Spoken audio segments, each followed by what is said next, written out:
Of all the means to ensure happiness throughout the whole life, by far the most important is the acquisition of friends. Do not spoil what you have by desiring what you have not. Remember that what you now have was once among the things you only hoped for. He who is not satisfied with a little is satisfied with nothing.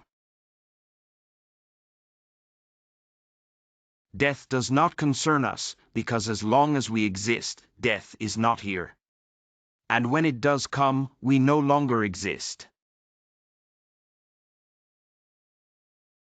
The wealth required by nature is limited and is easy to procure, but the wealth required by vain ideals extends to infinity. It is not so much our friends' help that helps us as the confident knowledge that they will help us. It is folly for a man to pray to the gods for that which he has the power to obtain by himself. Not what we have but what we enjoy constitutes our abundance.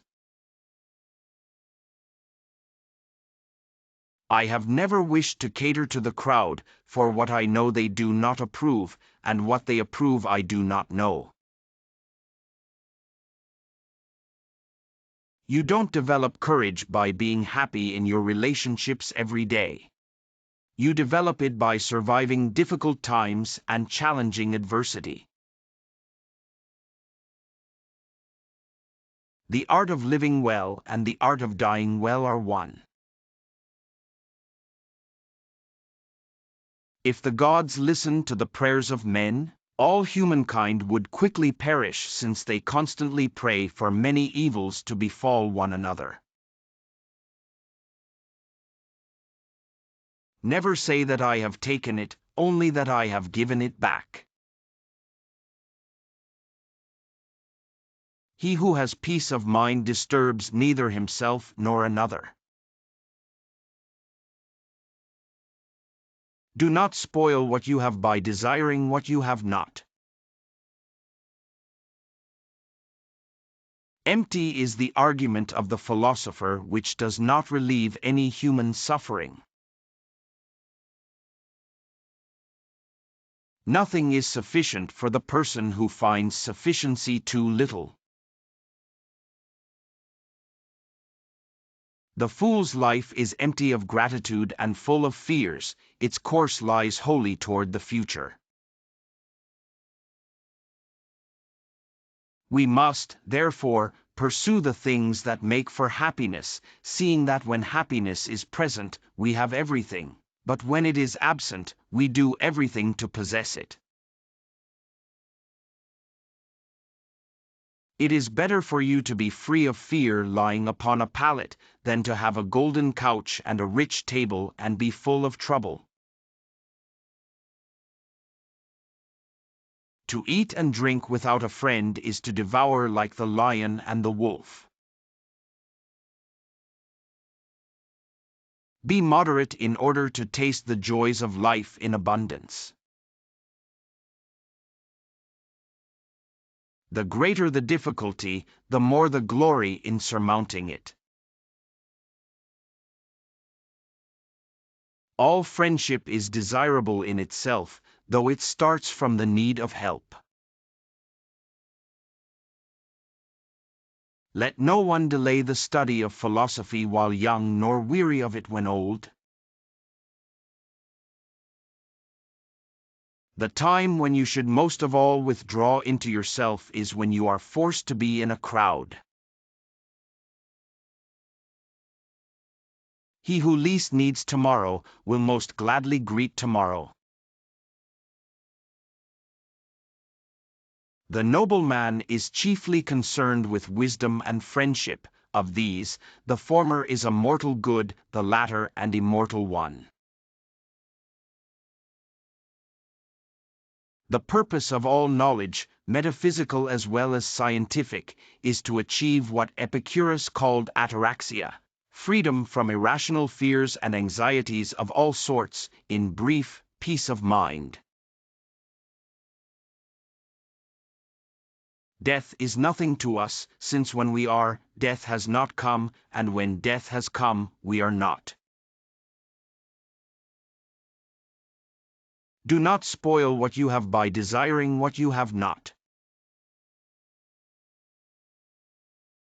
Misfortune seldom intrudes upon the wise man. His greatest and highest interests are directed by reason throughout the course of life. I never desired to please the rabble.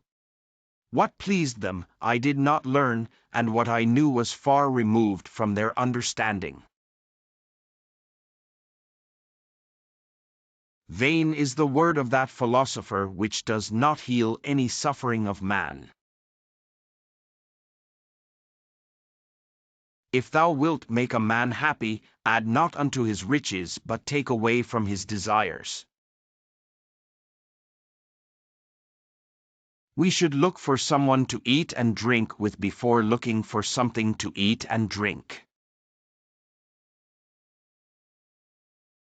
The most important consequence of self-sufficiency is freedom. I was not, I have been, I am not, I do not mind. If a little is not enough for you, nothing is. If the gods listened to the prayers of men, all men would quickly have perished, for they are forever praying for evil against one another. Of all the things which wisdom acquires to produce the blessedness of the complete life, for the greatest is the possession of friendship.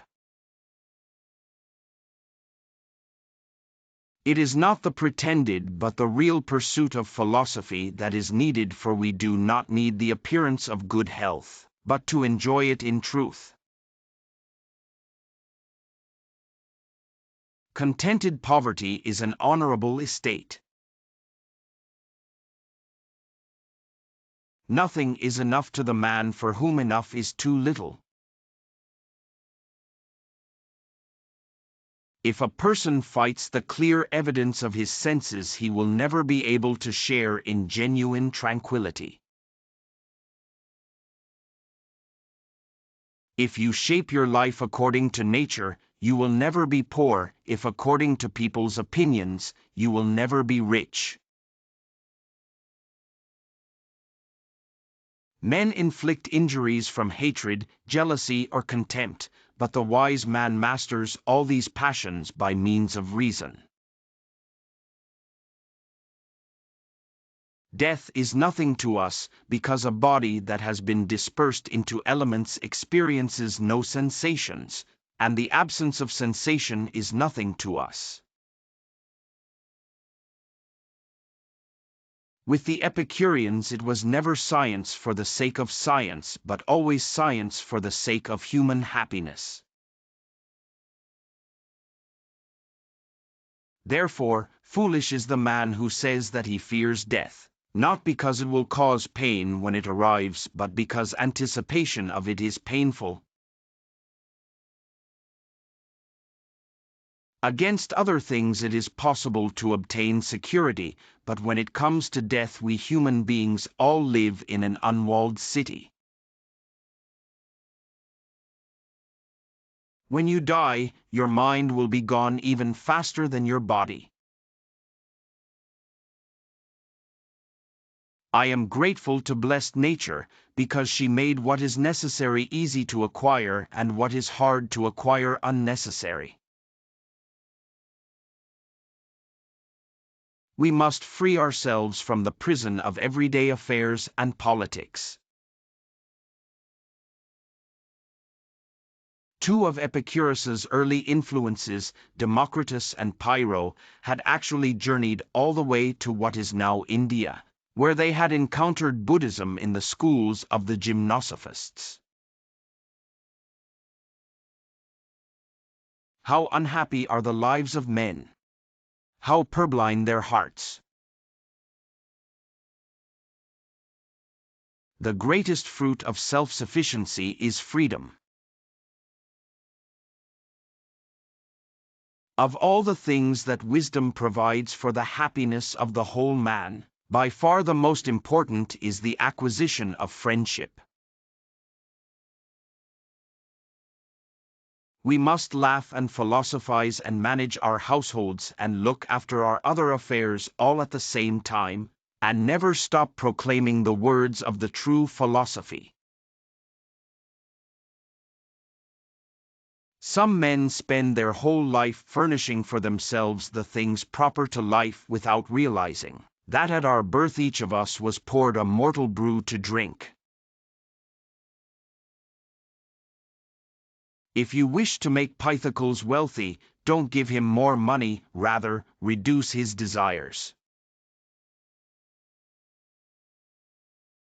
So long as we exist, death is not with us, but when death comes, then we do not exist. Self-sufficiency is the greatest of all wealth. It is impossible to live a pleasant life without living wisely and well and justly, and it is impossible to live wisely and well and justly without living pleasantly. Epicurus was an ancient Greek philosopher who founded the school of philosophy known as Epicureanism. His philosophy focused on achieving a happy and content life through the pursuit of pleasure and the avoidance of pain.